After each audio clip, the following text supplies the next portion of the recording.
beautiful souls. This is Chris Cypher, and I'm trying out something new. Hope that you like it. I really enjoyed making this, and I hope that you do too.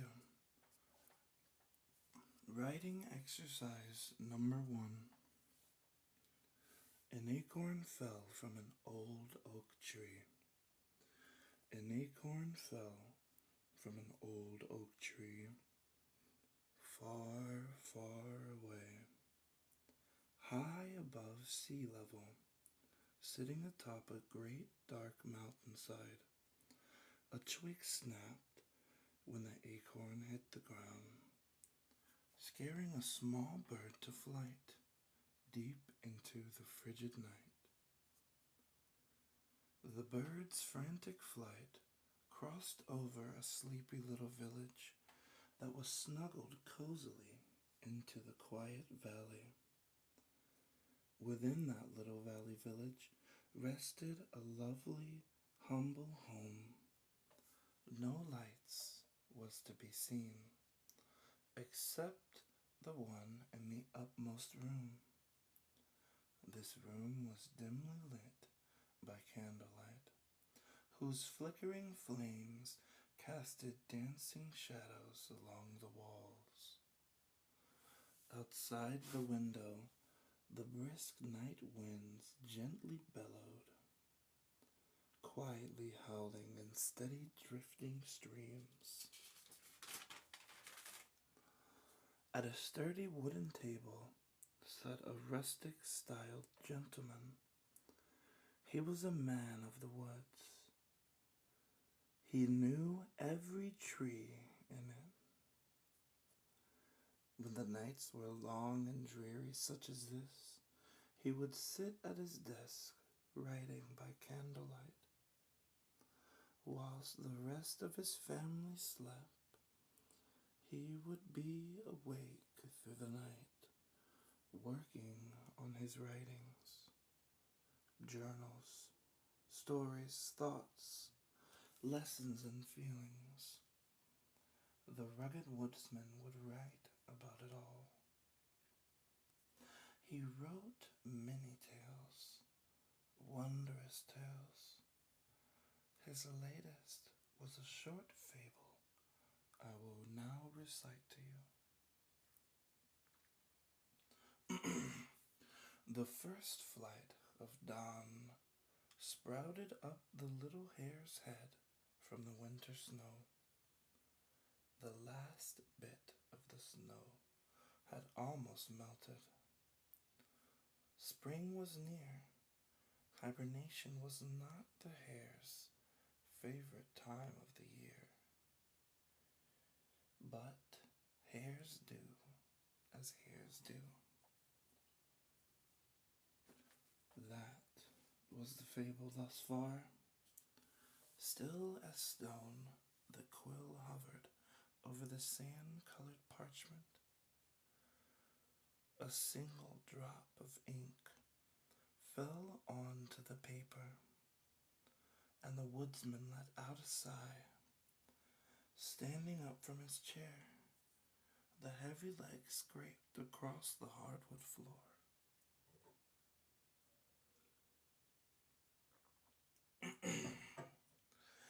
After putting up his writing materials and all in their proper place, the old woodsman gazed out of the window, deep into the moonlight.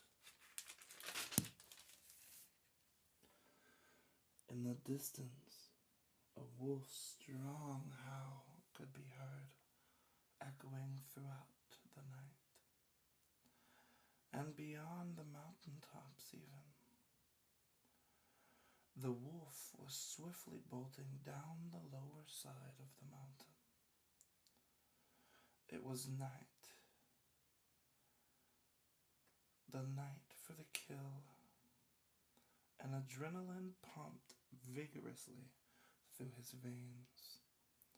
Bloodlust clouded his mind, sending him into a furious rage.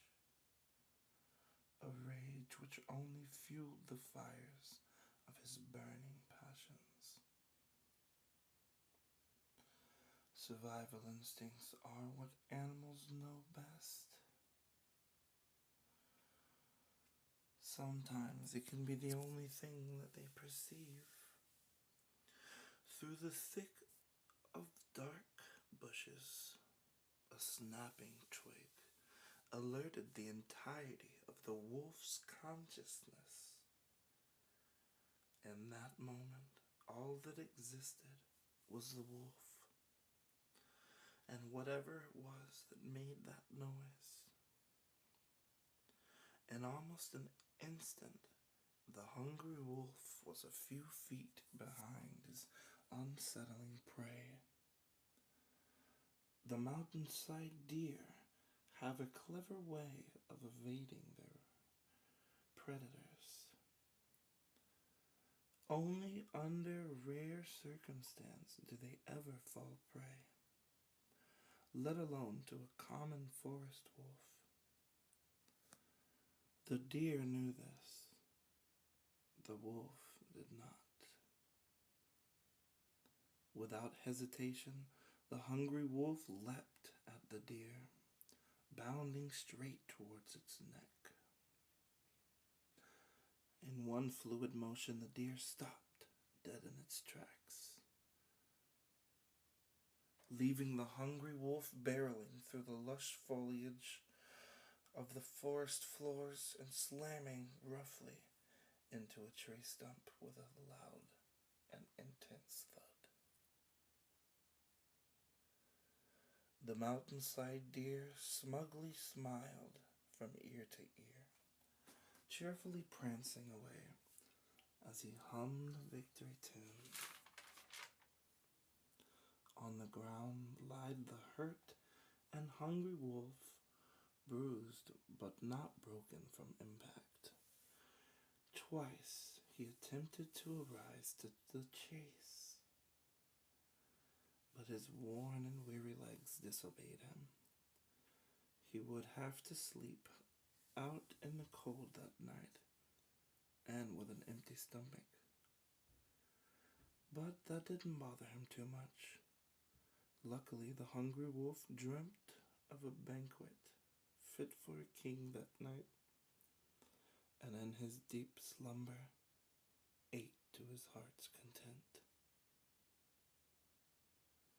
End of writing exercise number 1.